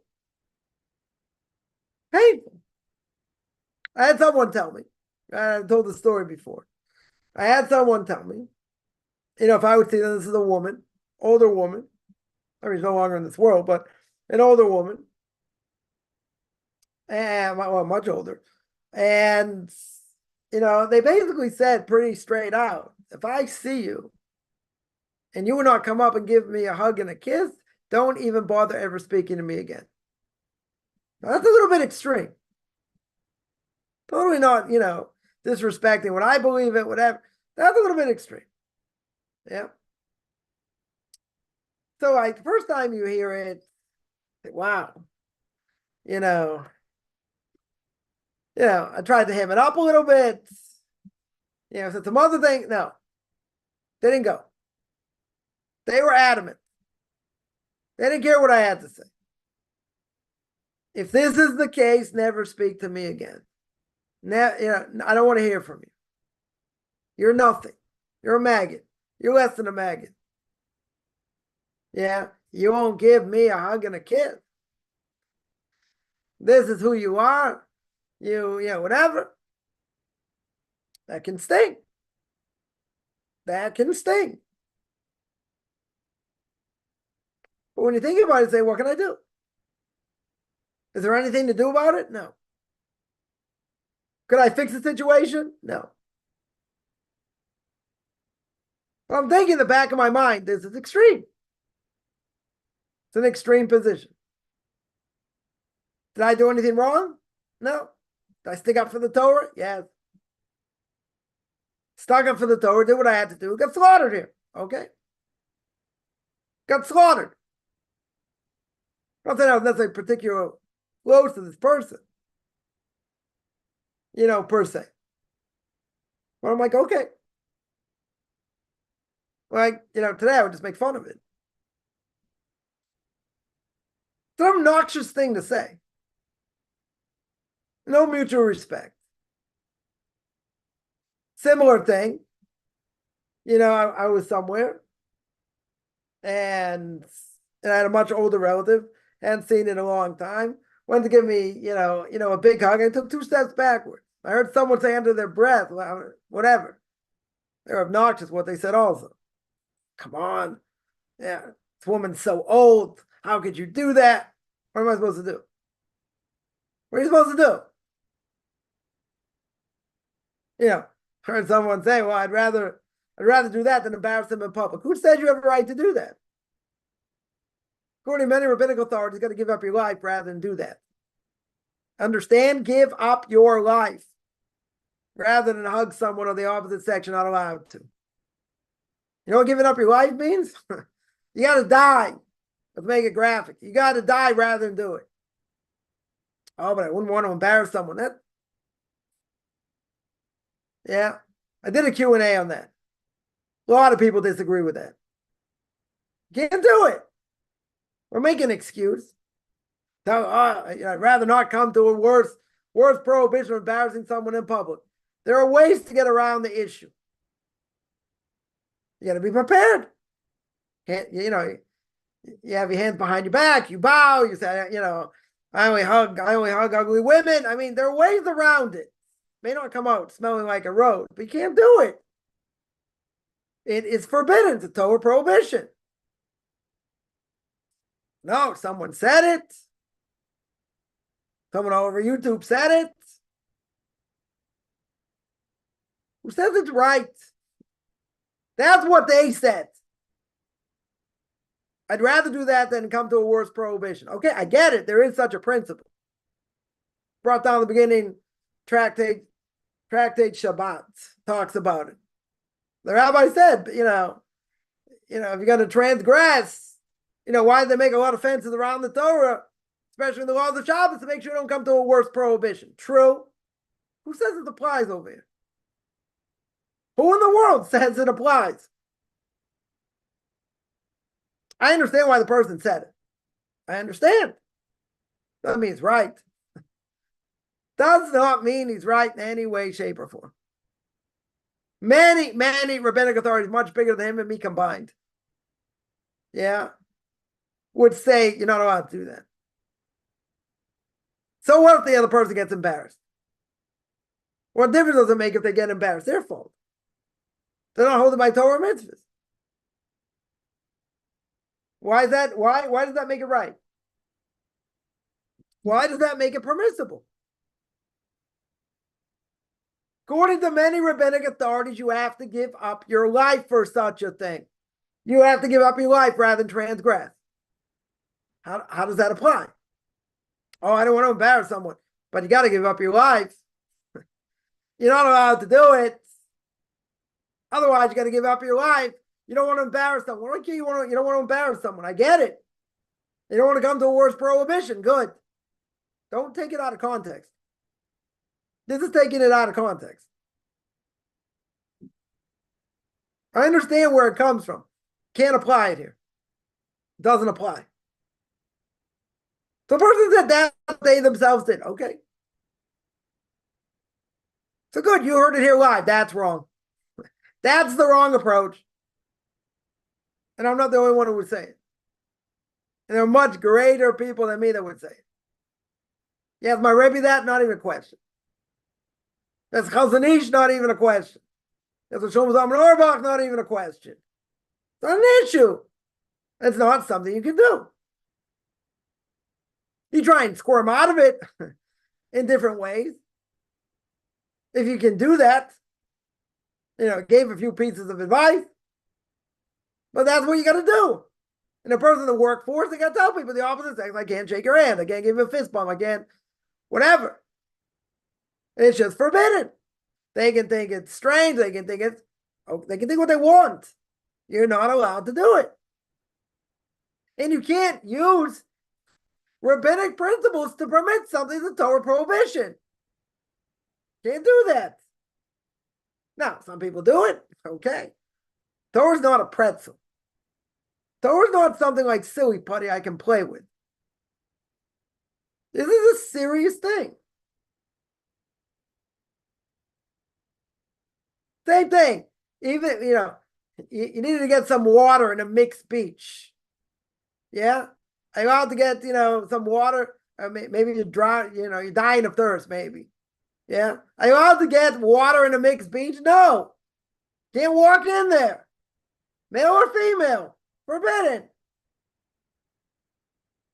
But I'm not talking about where your life's in danger. It's also, Chazal would say, it's how I go Yavor. You got to die before you do it. Because of what you're going to see. Oh, but, for the greater good. There's no greater good here. Unless your life's in danger. Your life's in danger, different issue. Totally different issue. But at the end of the day, what would I say? You can't, they said that on themselves. This is a danger. I want to point out this is a dangerous thing. Because that's not held by a lot of people. So we always say, if you're going to give over something, you have to, first of all, you have to know who you're giving it over to. You have to know the issues. Is everything permitted for the sake of doing Jewish outreach? No. There are leniencies. Like one of the things my Rebbe says, is that, a person doing outreach, wherever you are, you got to have a rabbinic authority go to and ask questions to. You can't just do whatever you want and say, oh, it's for the sake of Jewish outreach, it's permissible. Who said? If it is, good. And you can rely on certain leniencies. If it's not, can't do it. Sometimes there's a fine line. Depends who you're dealing with. Depends what the circumstances are. There's a lot of issues. I'm not saying there aren't leniencies for such things. Depends what it is. And even so,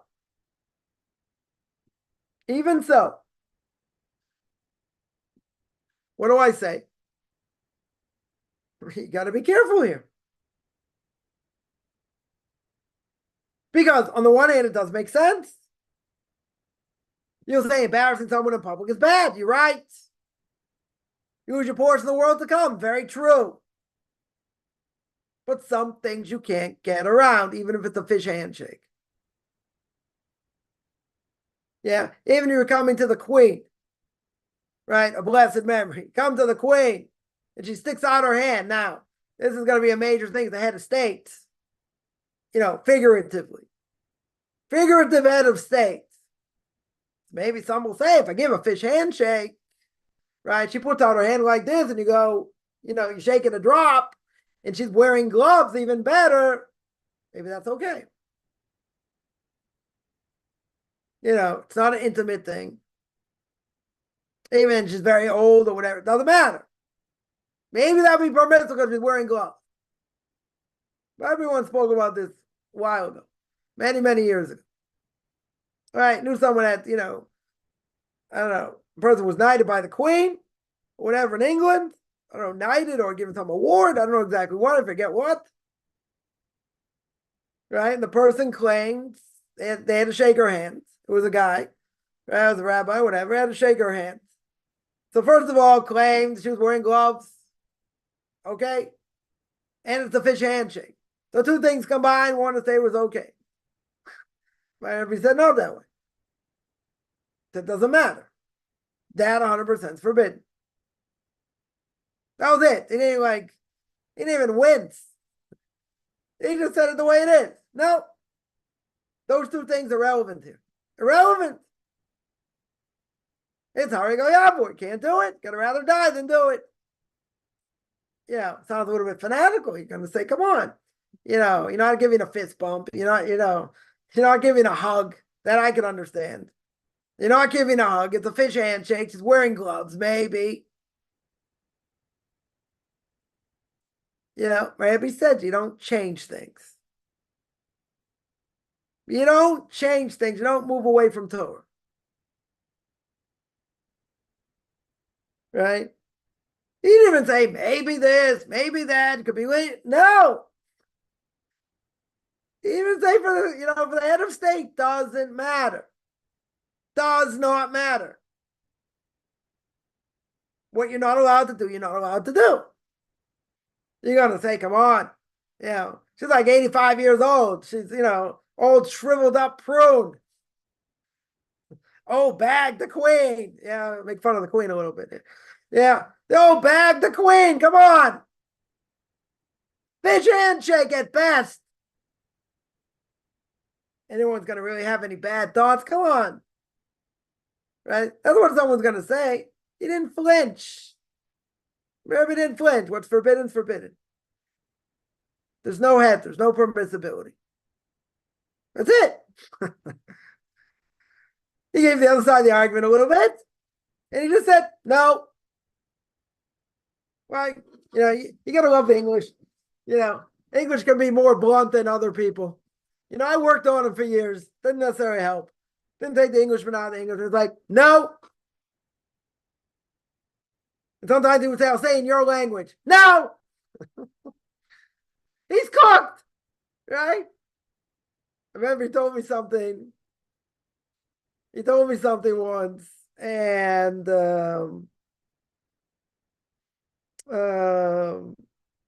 he said, I'm going to use your language. He goes, I cooked him. That's how you say it, right? I cooked him. I was like, you're learning. That's not so bad. I had an influence. Not such a great influence. Yeah. He didn't flinch. My Rebbe would say, the only being I'm afraid of is God. That's it. I don't care what man says. I don't care. Torah is Torah. Let people say what they want. They don't like it. What would they say? Go eat kugel.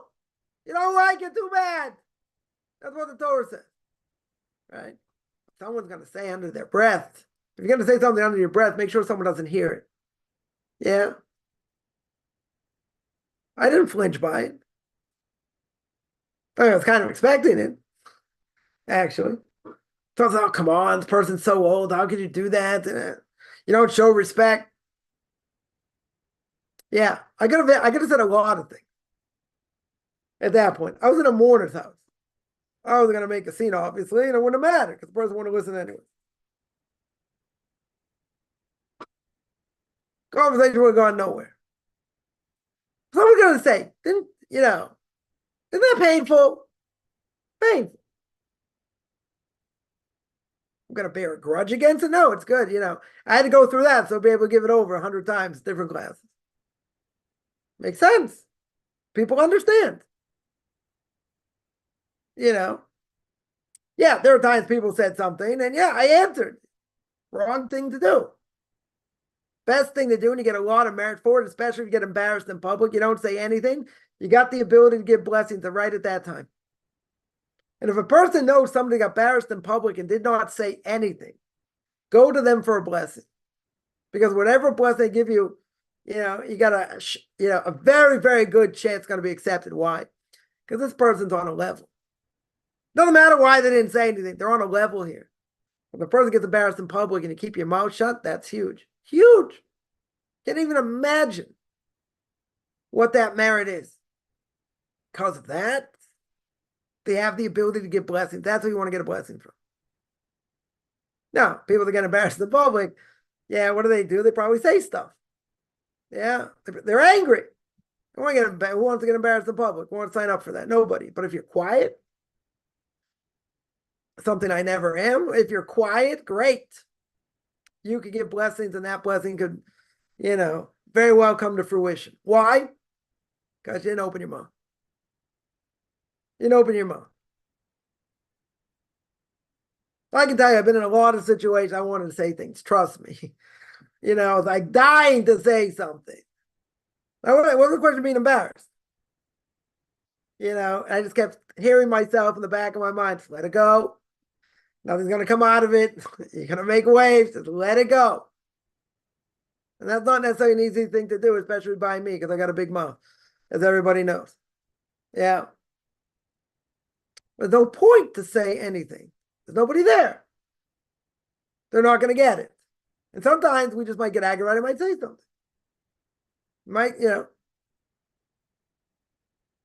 Can't let people get to us, no matter what they say or who they are. And again, you're going to say it's easier said than done. You're right. And if a person is more sensitive, and they're all in, and someone slaughters them or makes fun, it's hard to not say anything, especially with the parent. Very hard not to say anything and even be respectful or civil. Once you start to raise your voice, you lose them. It's hard. I'm not going to say I perfected it, but I've learned, you know what? You get hit enough times, it's just not worth it. I made a general rule for myself. People can take it for what it's worth. I will pick my issues very carefully. Someone says one thing, I'm going to let it go. Second, again, depends what it is. Second time, I'll probably let it go. But here's something 6th, 7th, 8th, 9th time, I should also let it go. Sometimes it's hard. You're frustrated. You're aggravated. I'll tell you what the biggest aggravation is in general. And that is, the person has knowledge, even a little bit of knowledge. And they know what the right answer is, but they're totally disrespected. Totally disrespected. That's very hard. Very hard. That's why I always tell people I can help everyone except myself. That's what it is. Sometimes it's like you're in your own jail. You want to help, you can help others, but in your own situation, nobody home. Nobody wants to listen. I've had some relatives ask questions here and there. Say, oh, you probably be a good person to ask. What about this and this? So, get my answer, my spin on it. That's it. But I got to be very quick. I got less than 30 seconds, if that. Why do I say 30 seconds? Because no one's going to listen after that. Someone once told me, I mentioned the person said, when I die, I'm only going 6 feet under. I said, well, I hope for your sake you're right, because if I'm right, you're in trouble. Yeah. So, I said, you're going to have to answer after 120 years, this and that. So I mentioned something about life after death. The person asked, can you give me the short version of life after death in like 15 seconds? No, 30 seconds.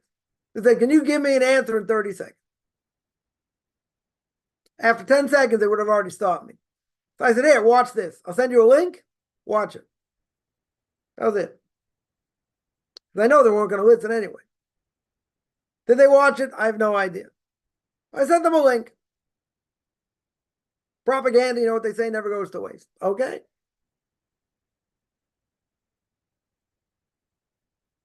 We got to be strong. Got to be, still got to be respectful to a certain extent. But you have an obligation to uphold the Torah. For a parent, you can't blast them, say, no, you're wrong, this, that. You got to say, I think the Torah says like this. They don't hold by the Torah. They'll get the message. But a lot of times, not even worth it to have the conversation. Not even worth it. Like someone said, we can agree to disagree. I'm like, that's not an answer. You want to give me an answer? We'll have a discussion. You want to give me an answer? Okay. Move on. To agree to disagree is not about agree to disagree here. Give me an answer. You don't want to give an answer. You don't want to have a debate. Okay. You have to know who you're talking to. You have to know what they can handle, and a lot of times people have no attention span either. No attention span. So you got to get in and out very quick. Because you won't, they won't listen. They won't listen otherwise. It's just very hard. I mean, I laugh. I shouldn't laugh. I should cry. Right? It's just very hard that, you're so passionate, and a lot of us are, we're so passionate about it, and they just sit there and make fun of it, and they like spew their own garbage. I'm like, come on. Really? I said to someone was intermarried. I'm like, so, like, where's the permissibility to intermarry? You're telling me, it only meant for that generation, maybe only generation when they went into the land. I was like, I'm open to suggestions. Why the Torah says at least half a dozen times or more that you're not allowed to intermarry. So explain to me. You have any sources? Something like throw me a bone, something. I don't have to answer you. Yeah, because you don't have an answer. You're not even going to give me Webster's fifth definition. Yeah. So sometimes, to box someone in a corner, not good either, because then you say, okay, you got me, now what? They're not going to change anyway. So, you got to be careful in all these things. But, you don't want to be flustered here. I want to lose sleep over these things. It's painful. Painful here, people make fun of Judaism. It's painful. They don't take what you do seriously. It's painful. You have to know what to answer, but you have to know who you're answering to also. Remember, Pesach Kron should be one say that, if a person speaks in public, you have to know your audience. You have to know who the audience is, and then you have to know what they can hear. Right? Same thing. Someone could ask you a question, but that's not really the question. They're asking something else. You got to know how to strip away the question. If they're asking a question straight up, okay, right? That might not be the question. A person says, where's God during the Holocaust? But the real question is, in general, about suffering. And they have a loved one that suffers, or suffered, or suffers. You have to see what the question is. Yeah. Any other questions?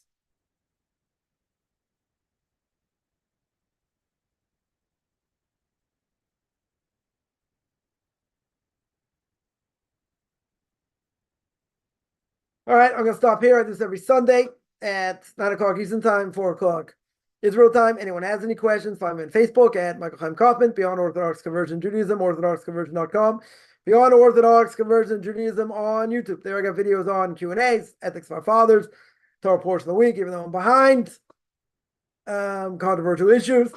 Anyone has any questions, send me an email, rabbichaimkaufman@gmail.com, RBBICHAIMCOFFMAN @gmail.com, whichever a good beginning of the day, middle of the day.